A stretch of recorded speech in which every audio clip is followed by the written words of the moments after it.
everybody, I'm Charles Morgan from ComicWeek, and I'm here with Norman Krumenacker. We're at Alpha Comics in Richmond, and here are this week's new releases and big titles. What do you got, Norman?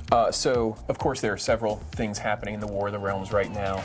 I grabbed this one because that is a great cover. Spider-Man getting shot off by one of the giants of Jotunheim. There's a lot going on. Jason Aaron, he's led us down a really good path. There are a bunch of good writers in the stable who are also, taking us along on this journey. And just like the World Tree, it's all going to come together into one big thing at the end. What's the Marvel Cinematic Universe potential of this story, you think? Well, I don't know who owns the rights to it. So MCU? See you someday. I don't know. I'd like to. I'd really like to. I think that it would be a good thing. Cool. Well, I was recommended early on when we started Comic Week to do Transformers. I've been following it, the IDW Bold New Era, which hasn't really been bold or all that new. But the last issue, there's a spoiler, Rubble died. So we get to see what happens now between Megatron and Optimus Prime, who, as of the last issue, is still called Orion Pax. So here's that issue. There's two issues. IDW puts an A and B cover out. I think there's some other retailer variants, but they usually have all the covers in the back. And so we'll review this too. Also, Heroes in Crisis. We're up to the 9th issue of 9. We finally got the variant cover that we've all been kind of looking for with Harley Stum and Booster Gold. These are the case files, and this one doesn't have anything written on it yet, and he's not a corpse like the other one, so what might happen? I'm going to read it. I would say if Rob Liefeld was going to do a DC character, Booster Gold would be a good one for him. It would be a great one. And this is standing in the grass. This has been kind of a controversial storyline. Deals with mental health. It's a little confusing. It has, and a lot of people, a lot of the regulars who come in here talk about they're not enjoying it sometimes, or they are just straight confused about it, and that's because it is being told from a standpoint of maladaptive behavioral health. It's interesting. You're not just getting in the minds of the characters by reading it, you're watching the minds of the characters develop and break and heal and. Kind of has a little bit of a Moon Knight vibe. Yeah, absolutely. Yeah. Of course, Image last month had a big title with Lemire and Dustin Nguyen's Ascender #1. This is a follow-up to their critically lauded Descender series, which wrapped up a few years ago. Issue 2 is out. It's a great little story, and so far what you see is a sort of a free-spirited young woman who's very likable, and she is going to probably harness powers that she is yet to figure out, and go against a really mean, nasty, brooding witch character who, in this universe, all technology has been basically outlawed. So in the last issue, we saw her get an unexpected surprise visitor, and we'll see what that does in this issue. So I'll review this, and we'll have that review up later in the week. And it's, I've come to the game pretty late on a lot of comics. I've read no Descender. I picked up the first Descender immediately. As you all know, Descender's great. That is right on par. It really, really is. And you don't need Descender to get into this comic. No, it's the other side of the universe, kind of. Other side of the coin of what was going on.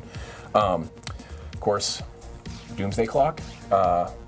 Man, for those of you who read issue 9 and watched, no spoilers here, Dr. Manhattan's a lot more powerful than everybody gives him credit for until he does that thing to them. There have been some production delays and problems and whatnot, so I know a lot of people have fallen off. A lot of people, are coming back in, especially after last issue. I haven't looked in this one yet, I haven't peeked, but it's going to be top of my to-read pile tomorrow morning. I have a feeling he wants to find Superman. I think yes, or maybe the Shazam family. No, I don't know. We'll see. So what else are you reviewing this week? So this week, oh man. So I came pretty late to the comics game. The most important literary moment of my life reading comics was 2 issues earlier on, A Walk Through Hell. Garth Ennis is a very problematic author for a lot of people. He is walking you right along the lines of a lot of your horror story tropes, a lot of the things that you've grown very comfortable with from other people telling, but he's not trying to do a red herring, he's not trying to do a head fake, he's telling you, I'm going to do all of this better than you've seen it elsewhere. It's massively comfortable discomfort, and I just can't wait, especially after what happened in the last issue. It kind of restructured how you had seen the previous issues, it was one of those where I went back and reread 1 through 8 right away, and I cannot wait to read this. How hard is that to jump into? I don't know that you'd want to jump into it on issue 10, but there is a trade out. It's fairly inexpensive compared to buying and trying to hunt down all the single issues. This is, however, my number one recommendation for months now. Each time one of these comes out, it just puts it right back at the top of my list. Cool. So every week we sort of highlight at least what I think, the top covers of the week. Obviously you get to see these on the internet before you come to your comic book shop, but this is like the debut of these in the flesh. So we have issue number 2 of Thanos. Everybody. It's the iconic character, but I think Gamora is really the thing that carries this cover. For me, it's just. You mentioned this before, there's a lot that we don't know about why Thanos treats her special. And we're looking at this, and it looks at first blush like a very touching father-daughter moment, and then you see the knife. She's got that knife to the neck, and which is kind of what happens in the Avengers Endgame. It is, yeah. It's Marvel knows how to call it shots, and this cover absolutely does it for me. Right, no, cool.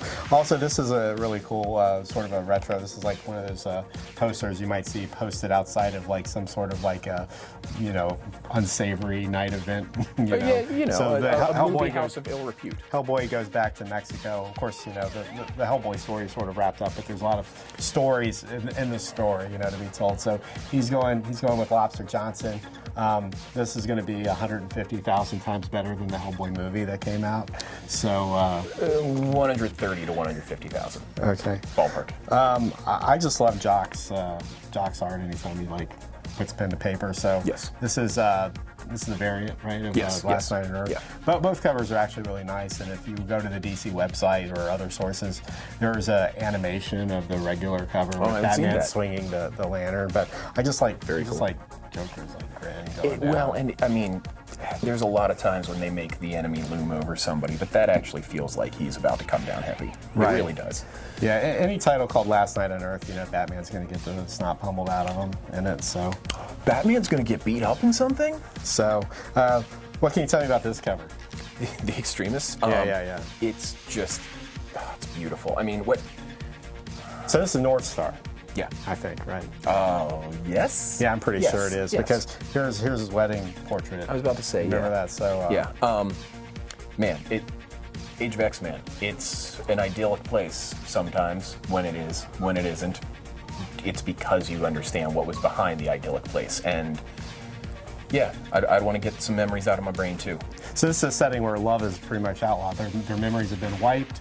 They are not allowed to have relationships, and apparently the wipe wasn't good enough in this picture because there's some memories he's clawing out of that cranium. Putting it back together while falling apart. Kind of a gross picture. But it does it for me, man. That gets me right into the story before opening it. And here we go. Angel. Right. Yeah. He has a Dreamboat variant cover for this issue, right? He has the saddest Dreamboat variant. But this one's cool. I like the color scheme and how you have that symbolic cross. Well, it's Angel.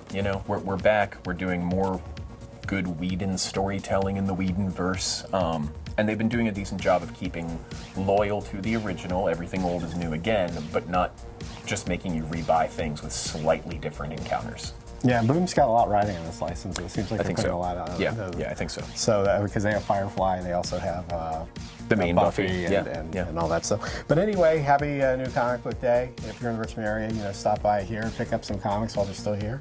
Love to see you. And anyway, for Comic Week, I'm Charles. It's Norm, and we'll see you next week. Thank you.